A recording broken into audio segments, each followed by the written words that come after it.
wish that I could freely dream and be judged from within, hunted by a power that cannot see past my skin. My views are viewed as ignorant, my truth always denied. Well, welcome back to At the Round Table with Mammal, the final hour. I'm your host, Larry Elsa, in with my brother from another. The doctor is in the house giving you a checkup from the neck up. Man, I can't believe that we have done 2 hours already, man. Listen, time flies when you're having fun. And fun we are having. Exactly. Want to thank our guests, Renee Callender and Dave Searles from SOS and Conflict Resolution Inc. Like these folks are out there doing the work, and what was fascinating in their conversation as well is how the folks that are actually doing the work get ignored the most, because the folks, so many people have popped up with all these new brilliant solutions, man. This case right here, well, on both of their sides, they offer a solution that's needed. Yeah. What I found to be strikingly saddened to me was that they're still waiting on phone calls. That's why I love it, we brother. Because you know, say if the phone ring, it's not me. Yeah, exactly. It's like phone ain't ringing, it's like crickets. Yeah. So that tells me, Larry, that they know the solutions are there, but they're not very interested in actually solving the problem. Yeah. That's my opinion. Exactly, but that's what I'm saying. So we're going to dive more into that as well, because like I said, we're going to. But first, we want to thank our sponsor, Guarantee Rate Mortgage Company. For all your mortgage needs, give branch manager Cora Holberg a call at area code 781-342-0252. Guarantee Mortgage is located at 75 State Street in downtown Boston, Mass. Guarantee Rate Mortgage Company, guaranteed to exceed your expectations. Again, folks, the calling number here is 617-282-0685, 617-282-0685. We're going to continue on in this educational piece. Like I said, there's a drumbeat call for cops in schools, right? Where do you stand on that? I know Dick could call. If he wants to call back in and finish it, I know he said he was not in favor of metal detectors in this school. But what about police? I mean, we live in a different world. We don't live in, with I see Dr. Bradley, people saying, well, they don't have these things. They do have these very similar things in suburban schools, and they don't have the violence that we have here in the inner city. But the idea that I'm going to an event, and the event organizers are doing the very best they can to ensure my safety. Yeah, and I'm paying to go to the event. But when my child goes to the school, and which I'm paying for that child with my taxes to go to the school, you're not doing the very best you can to ensure their safety, right? Because you think it's criminalizing them. Well, if they're going to be criminalized, why aren't they criminalized when they go to the airport? Why aren't they criminalized when they go to the Boston Gardens? Why aren't they criminalized when they go to the Boston Red Sox game? All these other events. Right. Why it have to be just for that particular? And that's what boggles my. There was some very good points made there. Because what it is that the law enforcement has become the boogeyman in a lot of aspects, right? So this is an easy target because every time, we think we've gotten over a little hurdle, then we have an incident that takes place, right, where there may be some inappropriate behavior exhibited by law enforcement. So you can always pile on that. But like I said to you earlier, Dr. Bradley, and to our guests, don't take your eyes off of that shiny. Don't focus on the shiny object, because if we're talking about this nonsensical in their mind, right, something that should be a no-brainer about the metal detectors, we're not talking about the lack of learning that's going on in there, right? Right. Because this is, should we have law enforcement? Law enforcement is not the reason why kids are not learning, right? It's the lack of safety of the violence that's taking place in there is a distraction from the learning. Like you said, you were director of safety in Randolph. You were brought there. Why? Because there was a problem going on in school, right? And they brought your expertise in, right, to get that under control, right? And the relationships that you build up with law enforcement partners, as well as the staff and the parents, and saying, hey, we have to come up with a plan, because guess what? If this is not safe, your kids will not learn, right? I'm here to make sure that happens, right? And we have to also understand that having a safety plan that's ineffective is like not having a safety plan at all. You know what I mean? It's just that simple. And so you have to come together. You have to bring all the stakeholders into one room and start talking about how do we ensure the safety of our buildings. And it start at the individual building, the individual facility. has to have, that principal must have a safety plan in place that's effective. And a part of that solution will be outside stakeholders like people we just had come on, who has started the programs and invested in it and have very solid, curriculums that they can go through.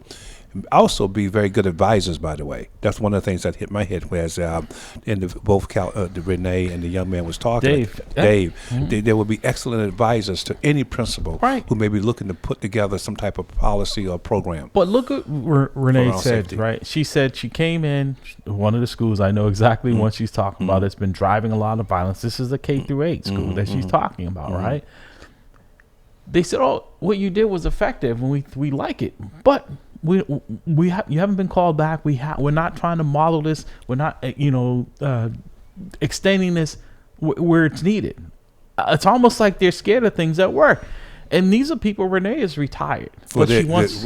Larry, not to cut you off. Are they scared of things that work, or they are told not to implement things that work because it's not time yet?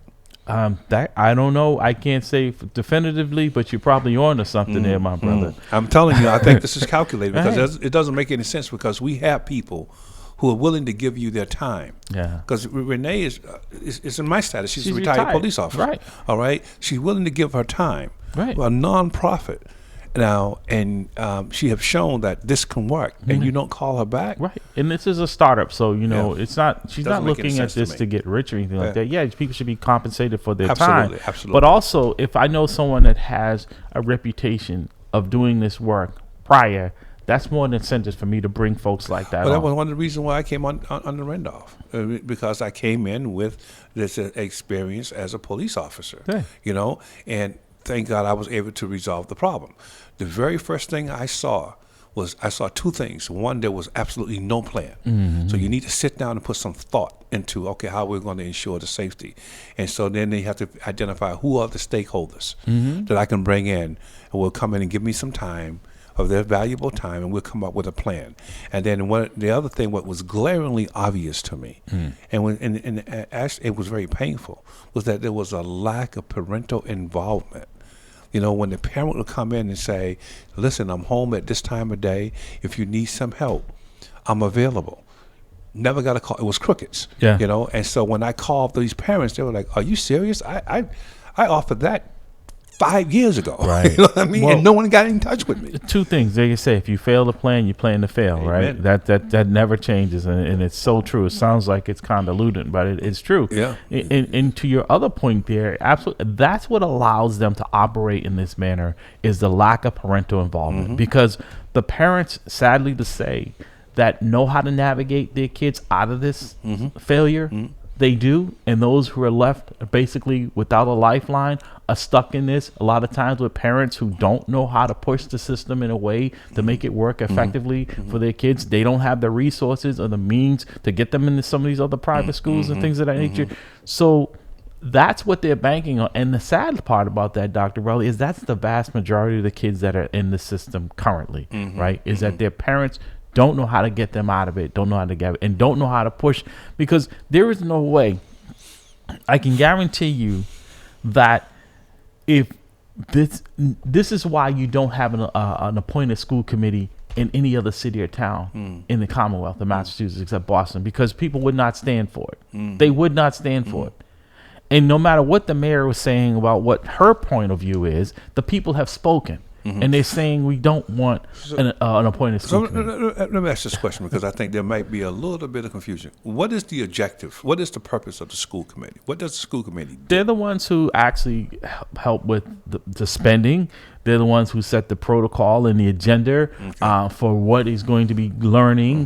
They're the guidelines for. They're like the board of directors. Of there a you company? Go. Exactly. Right. Okay. Of what takes place there. Right. So they have a lot of input. They decide what schools are going to close. Okay.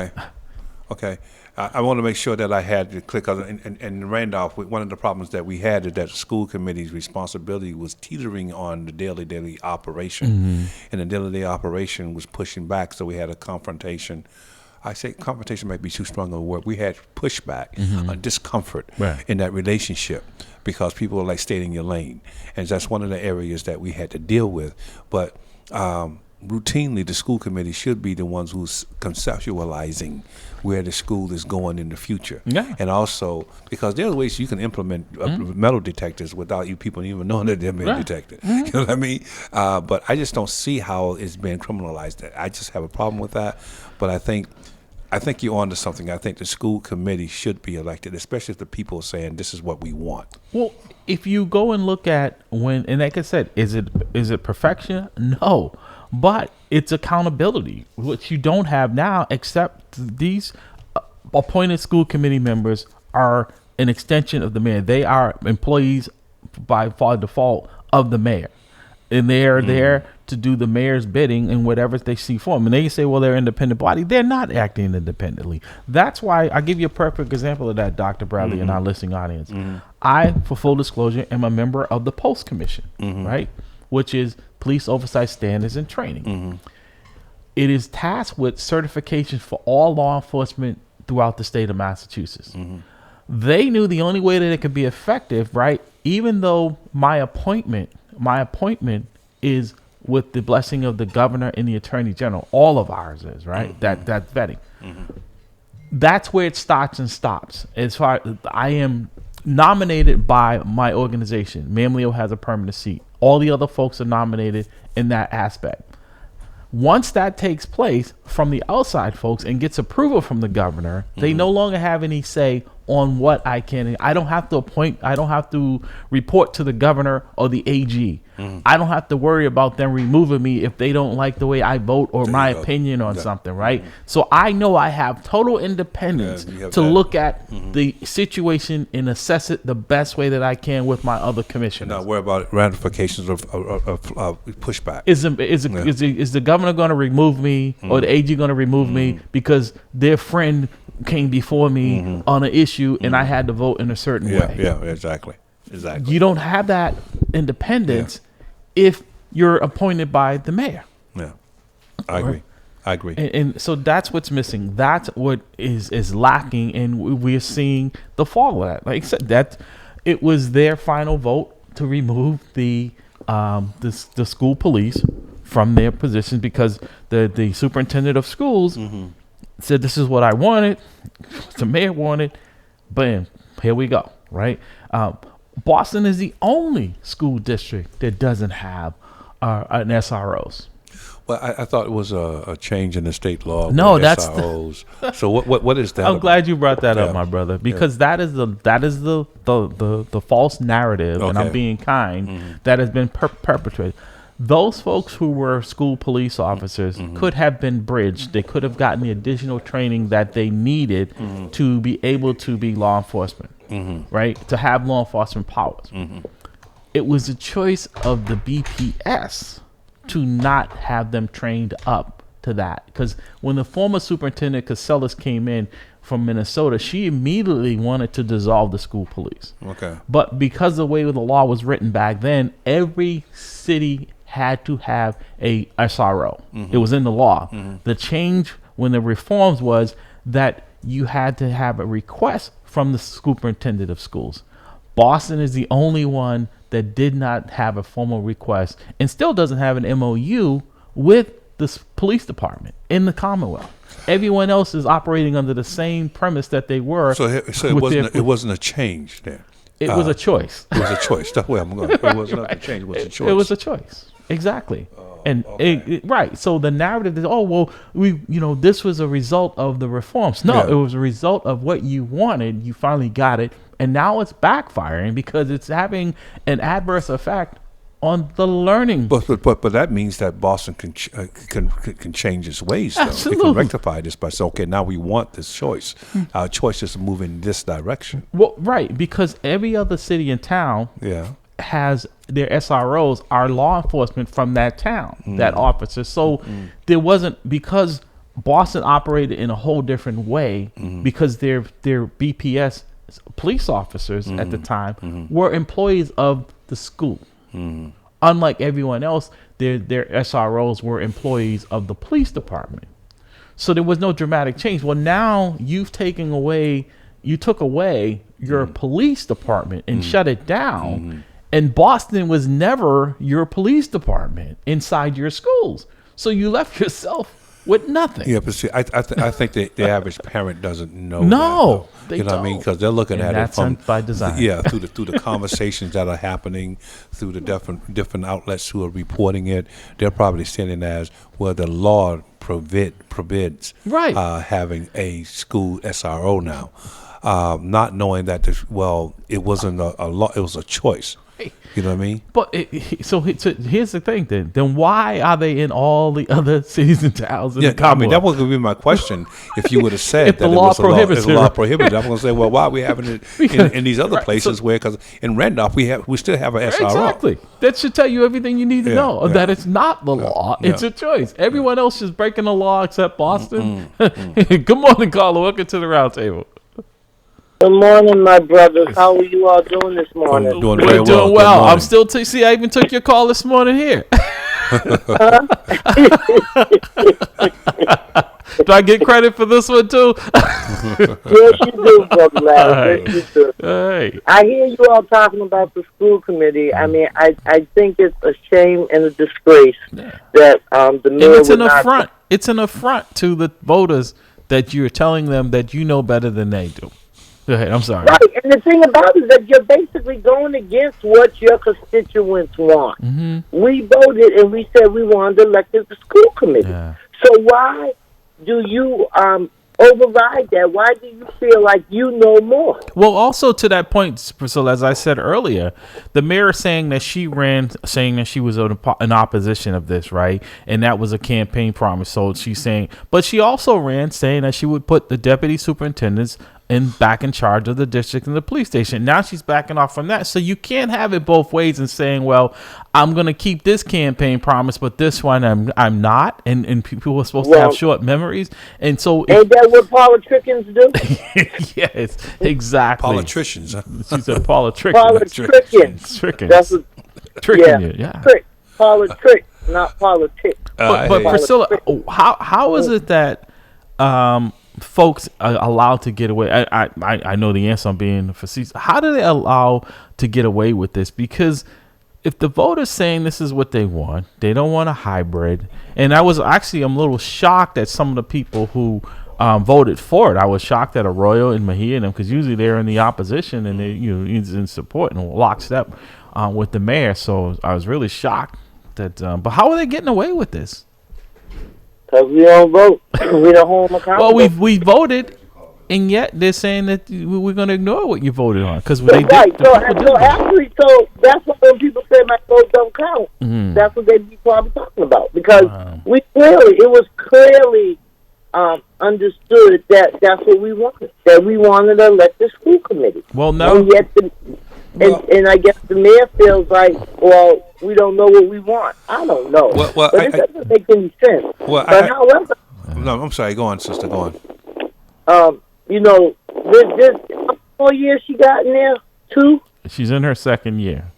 Yeah, I mean, it's unacceptable, and we as a community have to say something about it. Well, I think and you're right to that point. I was saying now she's heard their vote. Now she needs to hear their voice. Well, I would say that the community can't say anything until the next time around. No, you can say it now. I'm talking about in terms of enforcing it. This is what I'm. Hear me out. Yep. Hear me out.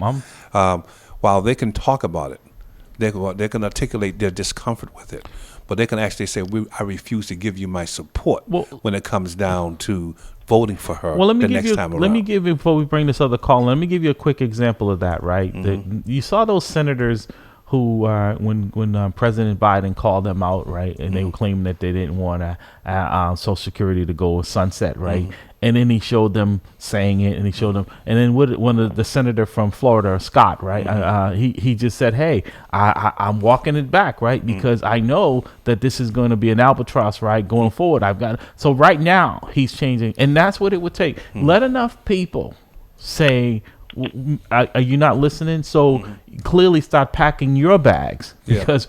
But see, the thing is this: if we continue to, although he's walking, the reason why he's walking it back because he doesn't want to lose the votes. Right. So if he comes back and he got another 6 years, he got another 6 years to actually undermine that effort. So if we can, I'm saying we can articulate it today, but when we can actually make that hammer at home by refusing to vote for her when it's time to vote, then the next guy will get the message. But I think right now you have, because you have the city councilors are up for re-election this year, right? Yeah.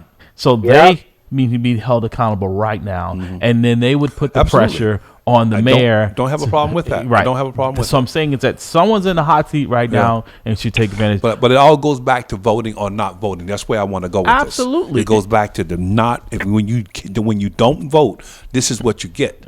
That's right. Good morning, caller. Welcome to the round table. Good morning, y'all. This is Cliff. How you doing? It's been a long Cliff, time. it's been a long time. We got to get you in the studio. I know.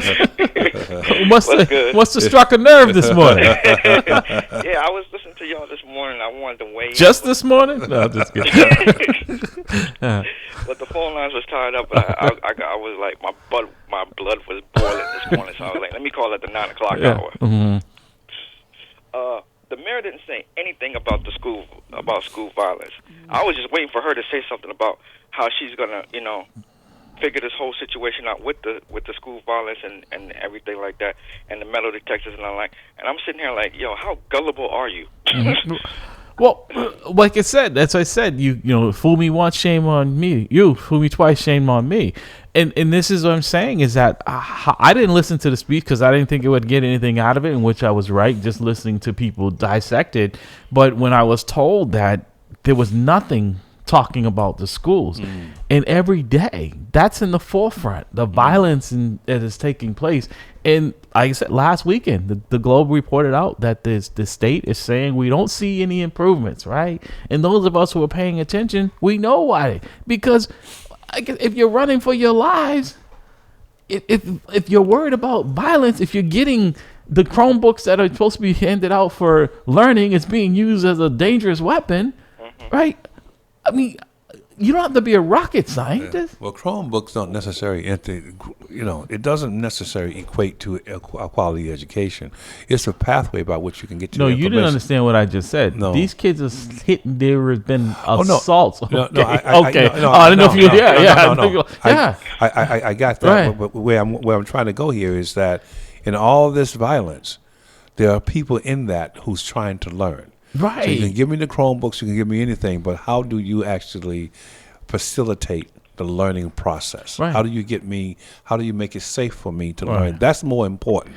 Well, to that point, folks, when COVID came to town, right, and the schools were shut down, and kids had to do remote learning, that was an eye opener when there was a report out that more than 50% of the kids weren't even turning on the computers at home. So that shows. Are you serious? Oh yeah, you didn't see that? Yeah, Priscilla, I'm sure. Yeah, over 50% that the kids were not logging, were not even turning the computers on. So I'm like, okay, well now parents get an idea of what these teachers are up against, right? If you can't even get your kid to turn on the computer and engage, how do you think this teacher is with your same child in the classroom with 30 other students, right? That there's any learning going on. Yeah, over 50%, Dr. Bradley. Over 50% of the kids. That was here in the Boston Public Schools. Boston Public Schools were not logging on a daily basis into the system, right? So the problem was already there. So out of 40,000 students, over 20,000 were not. That's right. We're not even turning the computer on. Right? Right? I'm sorry, man. So to me, it's comical. that is also You can't make this up. or a problem in the home.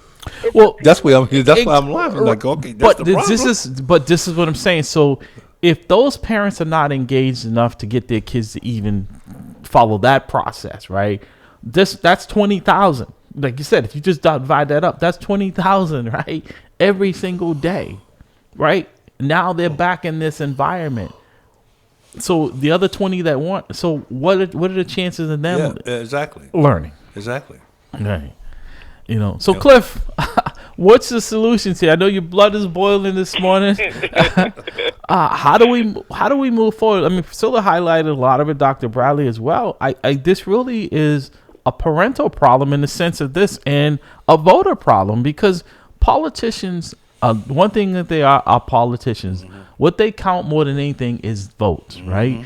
And the population that they're concerned about don't have kids in the BPS schools. So that population is not as concerned about the schools if their kids are not trapped in it, right? So that's not going to sway them in their voting.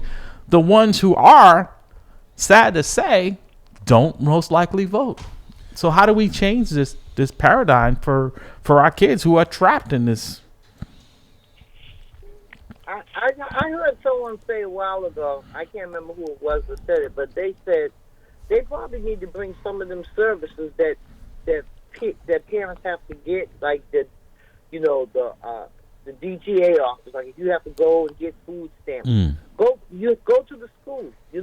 There has to be some kind of way that we could get these parents to pay more attention to what's going on in the schools with their children. Yeah. I say, I know a lot of Boston Public School, the parents, some of them are single parents, and they may have to work 2 or 3 jobs, and they can't, every time something happens in the school, they can't stop what they're doing and go. But you should be able to have a sister or a brother or an auntie or a cousin or somebody that could go to the school and see what's going on with your children. Because Priscilla, I got some breaking news for you. A lot of these parents ain't holding 1 job, let alone 2, right? And a lot of them are the problem, right? I give you an example. The other day, you had a student that was inside one of the schools, disrupting the school, just tearing up, throwing stuff at the staff and in the office and everything. The parent is standing there watching this, and the police have to be called, right, to put this. The parent is there, watching this, and they called the police. See, but Larry, we're taking the position in our trying to search through or navigate all these problems and find a solution. We're taking the position that the student respects the authority of the parent. So we're saying, because that's how we were brought up. What I found in Randolph Public Schools was that there were some occasions where the student did not respect the parent's authority. The parent was more involved in trying to be the student's friend as opposed to being the child's authoritative figure. And so when the child sees the parent as a friend, then the child can say and do whatever the child feels that they can do and say around their friends. And so I have been in situations where I had to remind the student, from the way I was raised, you don't disrespect your mother that way, Doc. I have a problem with that, and I had to be the authoritative figure in that relationship. And the mother would say, "Thank you, Dr. Bradley. I really appreciate that you're actually trying to instill in my son he has to respect authority." I was like, well, if he doesn't respect you as an authoritative figure, he will respect the criminal justice system as an authoritative figure. So we can't make that foregone conclusion that, hey, listen, the parent is the authoritative figure in that relationship, because oftentimes it's the student who's the authority. You know what I mean? I have found that to be the problem. But also to that point, there are more laws to protect animals. If I am abusing my dog, right, they're more likely to take that dog from me than the child. These kids are in homes where we know, and I get it. It's overwhelming because it's just sad to say that there are more need than the demand than there is support services for these kids. But we've got to come up with something better than what we're doing now, because all we're doing, like they said, truancy is a good indicator that if your child is truant, they're either likely to be a victim or a perpetrator of a crime. They're going to get, because they've got all this time. I had a young lady the other day, 14 years old. She's been out of school 51 days this calendar year. Absent 51 days. How is that possible? Thank you. That's what I said. I'm like, how is this? And I'm like, well, where is the court action? What are we doing about this? Well, nothing. Someone just let that go? Right. And this is one of many. But again, this is why I say take your eye. Now, but we want to talk about what the impact that having the presence of law enforcement and metal detectors is the problem for this child. This is a 14-year-old that's not going to school. But the police and the metal detectors are the problem, not this child not attending school. Well, see, in the policy that I wrote at Randolph, 2 days, it would have been a call. Right. 3 days, there would have been a notification to my office. The fourth day, someone from my office would have been at that home and say, because oftentimes that's where the child, we find problems. We find crime happening to the child. The child has fallen victim to a situation, because he or she has not reported to school. And that's the first contact with the local government is the school department with that situation. But you look, the likelihood, matter of fact, that child is going to have an engagement with law enforcement because they're out there a lot of times getting into the other things. So, Cliff, again, I throw this back to you. What can we do to improve our situation? Because, Dr. Bradley had been hosting this show on the AM side, 11 o'clock at night on Sundays. We're probably in our 15th year. Yeah. Right? We're growing old. And we the problems are still here, right? I mean, and Priscilla has a tagline I like. I'm sick and tired of being sick and tired.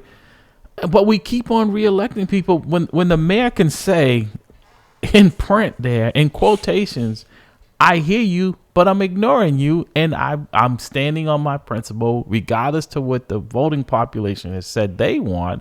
I know what's best for you, even when the studies and all indicators show." It's not working. This appointed school committee, it's not working. It isn't. The schools have gotten worse since we Thank you. Appointed. Right. Because they're appointed. They answer to the mayor. They don't answer to the people. Right. And that's why it needs to be elected.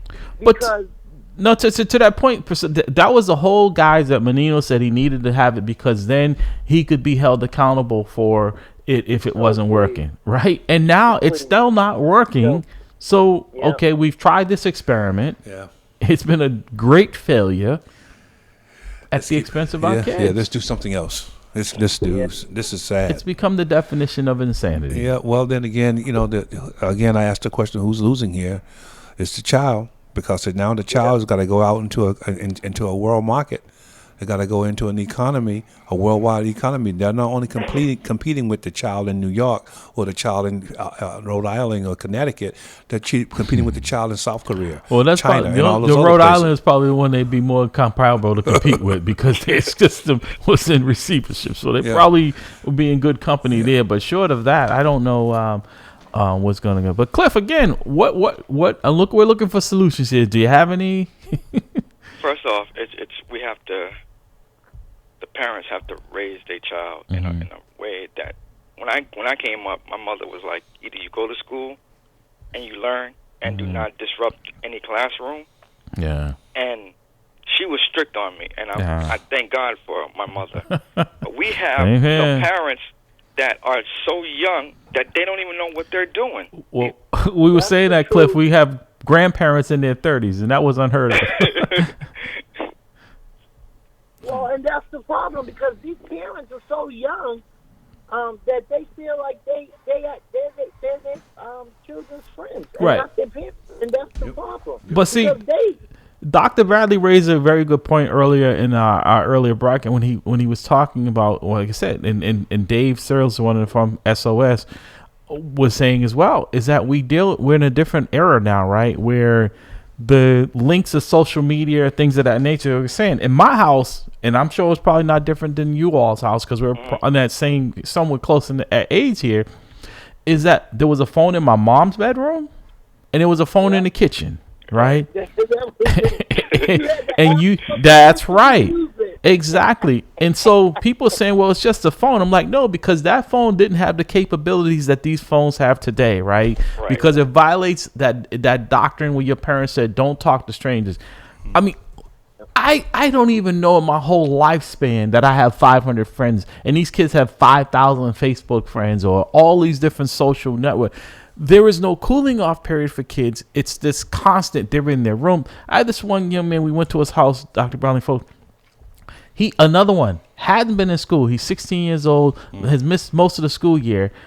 The problem was he was up on his social media all night long. He sleep during the day. So by the time it's time for him to go, he's been up. He can't get out of the bed. Yeah. Wow. Right.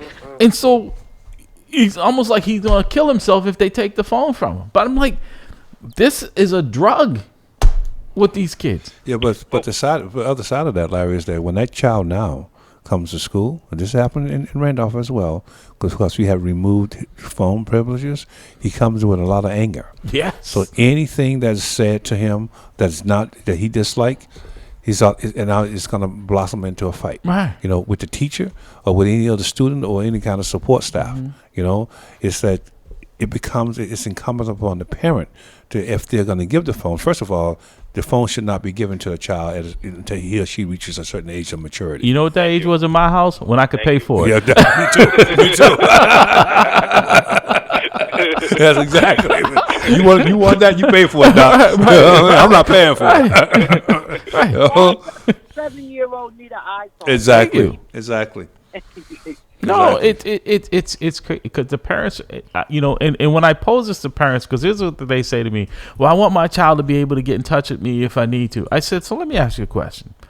Your child is not a CEO of some company. They go to school. They have phones in school. This is how it worked when I went to school. If there was a problem, I'd rather hear from an adult rather than my child who's hysterical or whatever, what's going on, right? So, and I asked them, be honest, how much time is allotted with that phone and your child communicating with you rather than with others? And then they all like, wow, I didn't think about that. Yeah, the kid, it texts you, I'm telling you that I might be here. But most of these parents, if they don't know how to put these apps on where they can track, they're taking their kid's word. If my mom, like our parents, like you said, Dr. Bradley, you better be in the house before the lights come on, the street lights come on, you better be in the house, right? I couldn't call you from anybody's house. If I did, I had to speak. My mom had to speak to that parent to make sure I had permission to be there. Yeah, right. Right? Mm-hmm. Yeah. So this is not a real. But I think it's a different time. One of my siblings just sent me a text here, and she says, "What does a mom or dad do if they would have touched or hit their child in front of the teacher?" Now, one of the things that we did as a child. My parents did to me was that they were not reluctant to actually show me a corporal punishment, beating my butt when they felt that I did something wrong. Now, in today's society, if you do that, you're sued or you're prosecuted. Now, what people don't know though, when you read the law in detail, you can issue corporal punishment against your child. You just can't leave marks on it. You can't abuse a child. There's a difference. Listen, if that was the case, right, for that type of behavior, God rest my mom, so she'd have been in court at least 3-4 times a week. I know my parents would have been. You know what I mean? Right? See, you know what? You know when you can tell something is because when Cliff is laughing and Priscilla and yourself, we all know like, wow, this was my childhood, right? And it's why I'm a better person because we can relate to this worked, right? Yeah. There was a deterrent, right? Yes. But kids need to understand, which is what boundaries. There's got to be boundaries to it.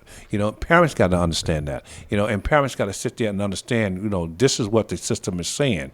You can't actually. I'll be very honest with you. If that law was in place when I was a kid, my parents would have been prosecuted. Let me ask you a question. With extension cords and all that stuff. Did the system raise any of your children? No, I raised my kids. Thank you.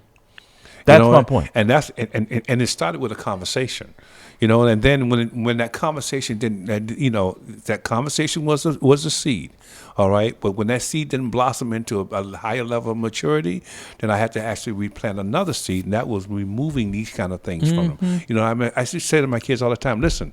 This is not a democracy, right? This is a dictatorship, although benevolent.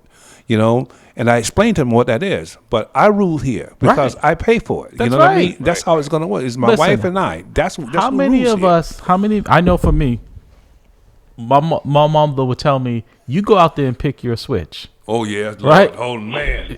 Don't come back in here with no twig, right? Man. Right? You go out there and pick it. And when she stopped peeling off the bark. Oh, my God. Right?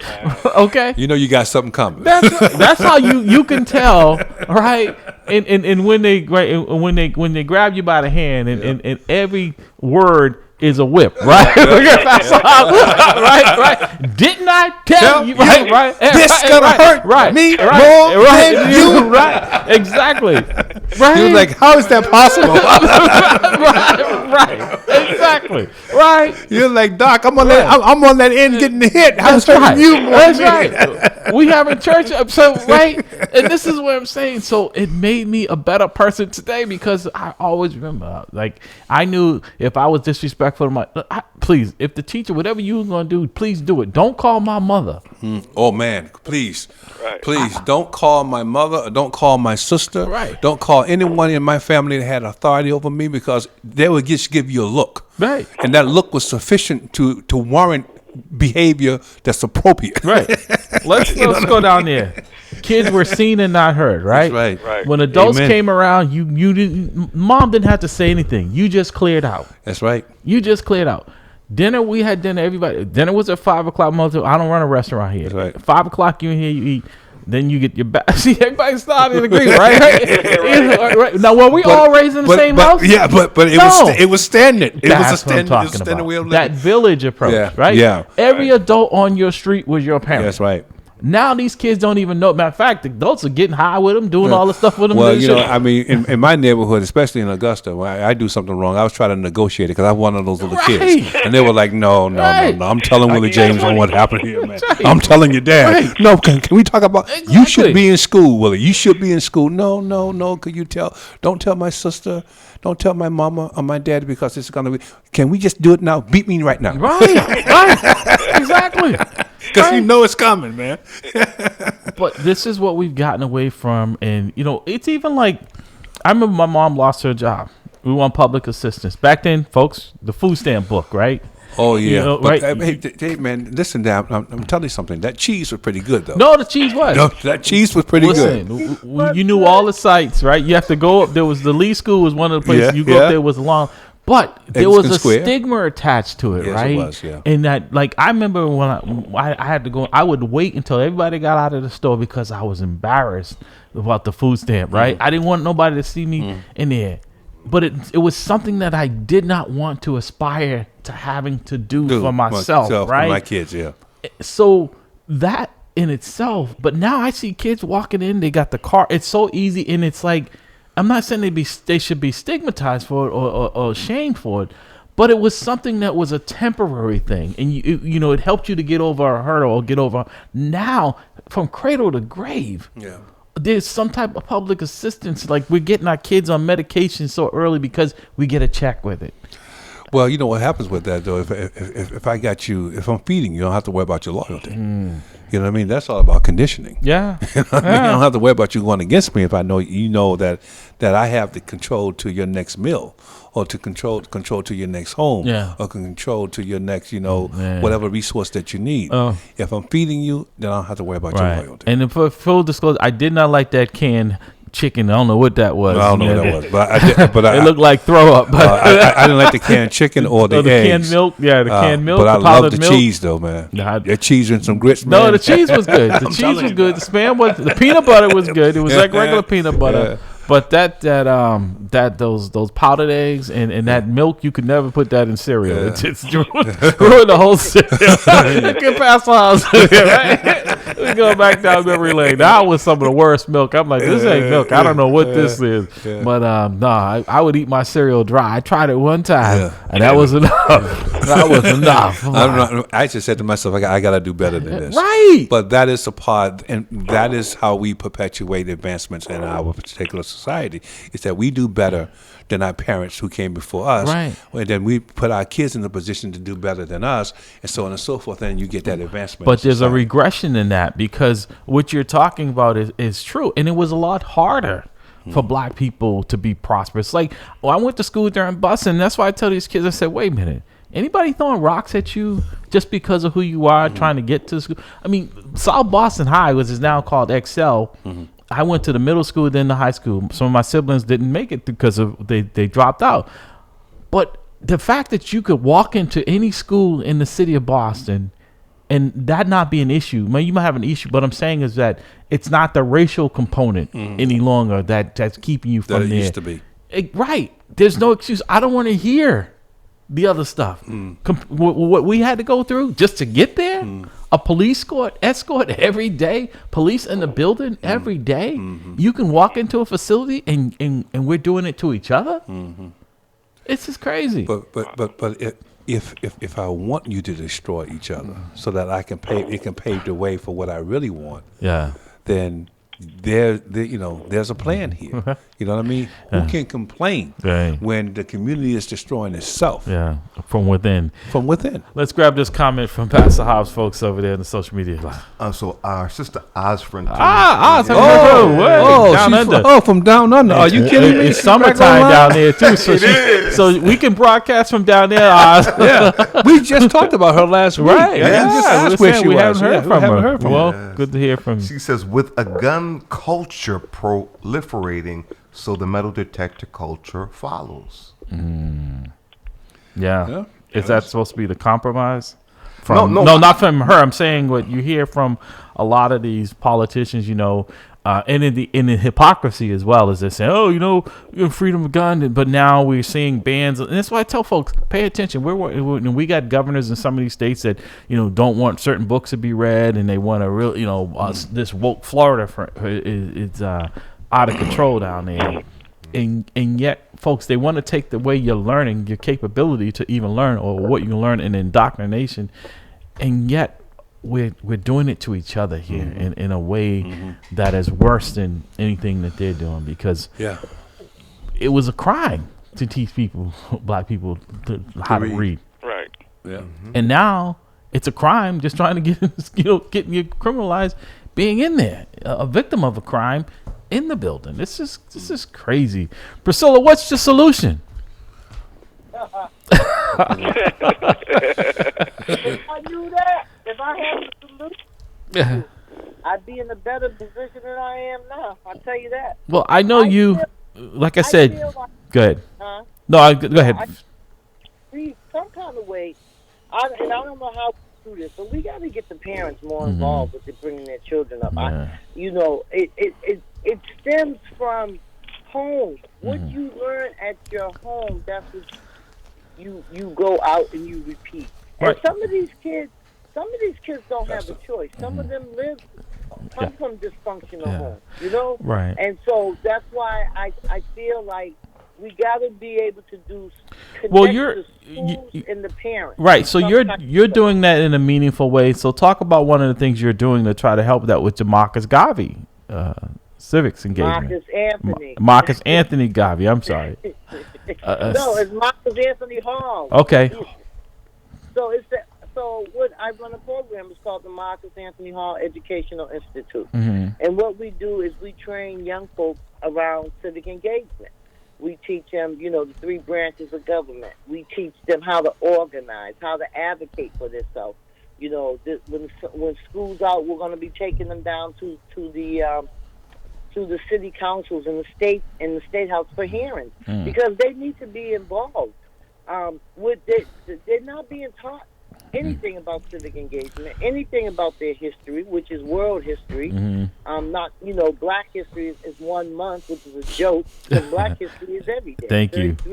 But Priscilla, when you said that, right, what you're doing, I remember, like I said, I guarantee you folks are going to join me on this little quick journey, right? Saturday morning, right? Schoolhouse Rock, right? Conjunction Junction, what's your function, right? Oh yeah. right? I mean, so this was Saturday morning. That's how I remember my punctuation. Right, exactly. Well, the period, I mean, that's what I'm saying. It's like, all this stuff was there, even on Saturday morning, you got something out of this. You got a civics, right? At Schoolhouse Rock. I mean, conjunction.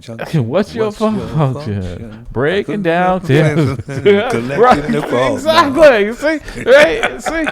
And some of these kids are just smart because of all this technology and stuff. They're really smart, but they think that. But they use it for the wrong reason. Ways. Right.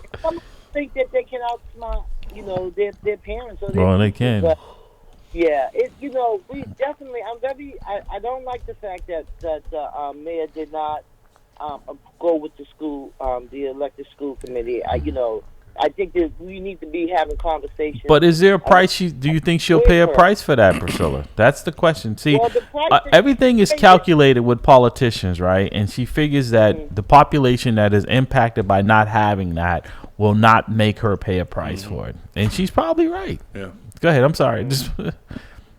No, I don't know. I just feel like some way, somehow, we have to get these parents more involved with their children, because like you said, you can't expect a teacher to do it all. But sometimes, there was a program, and I can't remember what happened to it. Where I think Reverend Scott used to home front, yes.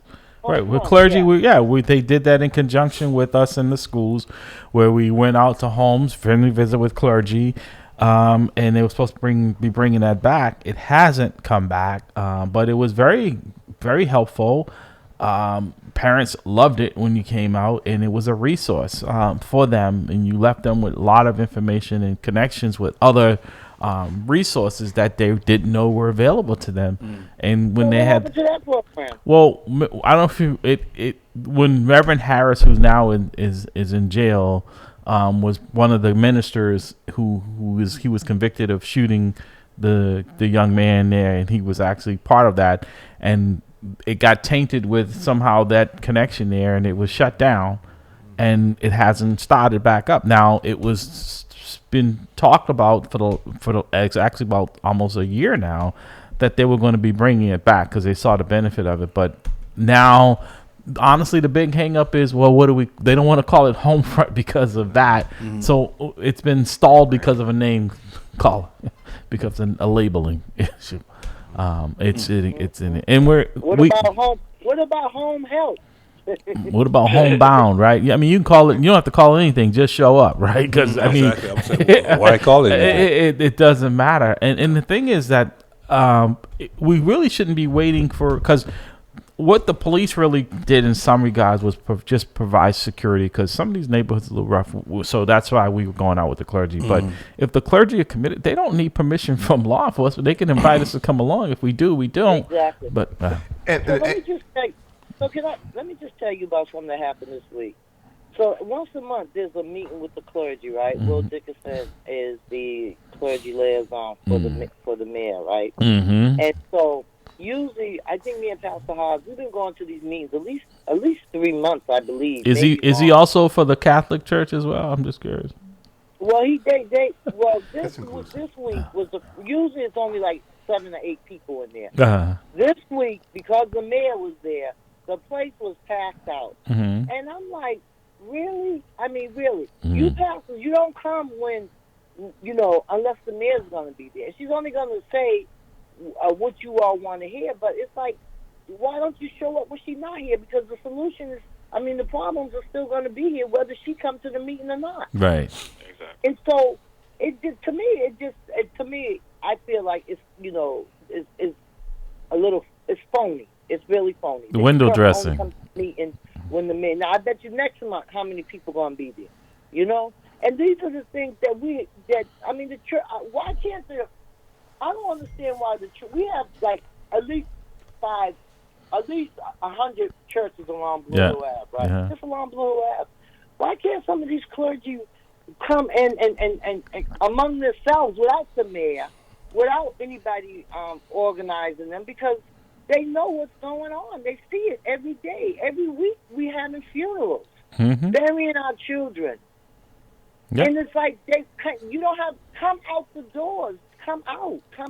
And not just burying them, but we are seeing, like I said, a 16-year-old who was just recently tried as an adult, who most likely for murder, right? That's an impact. So the victim and the perpetrator are impacted. But I know Pastor Hobbs had a quick something you wanted to... Just a lot of parents are afraid of their children, and I'm finding visiting people who, as a chaplain at Nashua and South Bay, and some parents are finding that their kids are having guns in their home or doing stuff that they have no idea. So to the point that this is helpful when you've got a police who can come and a faith person who can come in, because now this mom's not even speaking to her child and saying, but can you go check on him because I'm hearing he's not doing so well. Right. And that's what I tell parents. I said, so what do you think is better for your child and your family? I come here on a friendly visit, or I come here with a warrant? Yeah, definitely coming there on a friendly visit. But I think Pastor Hobbs makes a very good point. We taking the position that the parent always in control of the child. In some cases, when I was working in the school, the child is actually in the parental role, and sometimes we have situations where activities happening in that house because the parents are working, or the parent is getting some sleep because they had to work overnight, that the parent is not even remotely aware of. But that's where that village concept, because guess what? A lot of these same issues were around during our era, right? But we all knew, because the foundation was set, that it wasn't going to be tolerated, right? Yeah, but when you have a litigious society like we have today, where everybody looking to sue somebody, a part of that village concept was that I don't have to worry about going to court because you're going to try to sue me for disciplining your child. That's a part of it. Yeah. Well, listen. But we could do another 3 hours, but we only have less than a minute. So, Cliff, when are you coming back? Let us know when you're available. Send me a text. Like I said, we'd love to have you come back in person, and we can definitely continue this conversation. Priscilla, you're still on? Okay. I got some programs lined up for this coming year, but I'll let you know. All right. Well, come on. We talk about them. All right. Priscilla, I know you're still on Thursday mornings from 9 to 10, right? People Power with Priscilla. We have the people, we have the power. All right. And I see your book. It's always glaring. I look back and wonder how I got over. And we'll have to have. Also, for people don't know, there's a meeting today at Prince Hall from 2 to 5 with City Council Tanya Anderson. No. So I think that she wants to call a moratorium on the construction that's going on in Roxbury. But I'm sure there's going to be a lot more that they're going to be talking about. That train has left the station. Good luck. That's all she's going to call it, is a moratorium. Like I said, it's symbolic. It's election year. You'll hear a lot more of what we're going to do, not what we've done. Exactly. All right. Thank you. All right, family. All right. We've been listening to At the Round Table with Manley with your host, Larry Ellison, and my brother, Dr. Bradley. Doctor, any closing remarks, sir? Just be blessed. We'll see you next week. All right. Pastor Ha. Yes. Thank you, Pastor Ha. Appreciate you, brother. You'll tell you I'm on it. I got unreleased songs for days, they don't want it.